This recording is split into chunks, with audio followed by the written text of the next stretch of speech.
najljepši svima. Iskreno da vam kažem, kada sam prvi put ušao u svoju školu, nisam ni sanjao da ću jednog dana stajati pred vama kao đak generacija. Pored obrazovanja koje mi je pružila škola, škola mi je pružila i prijatelje, iskustva i nezaboravne trenutke. Lekcije su me oblikovale i pripremile za budućnost.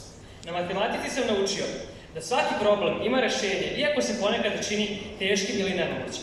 Značaj srpskog jezika nije samo u pravilnom izražavanju, već i u javnom prenošenju misli.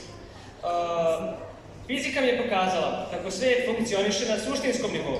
Imam mogućnost da gledam dalje od očigledno. Na geografiji sam kroz crtanje karata i pravljanje prezentacija prošetao različitim delovima sveta. Život je čudo, shvatio sam na biologiji. Razumeo sam složenost živih bića. Čujemo svoje okruženje i svoju planetu, kaže biologija, kažem i ja. Hemija je istakla koliko je značajan jedan sićušni proton u atomu, jer bez njega atom ne bi bio stabilan. Na fizičkom sam naučio da budem deo tima, da budem uporan i da se nosim sa porazom.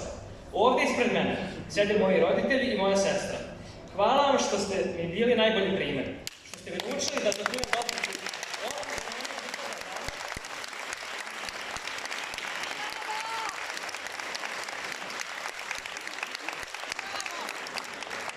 Ovo priznanje pripada i vama, i baki i deki koji me ne vede pored ovih zidova, i babi, dedi, i teti, i deči, mojim drugovima, mojim nastavnicima i svima koji čine našu školu. Hvala.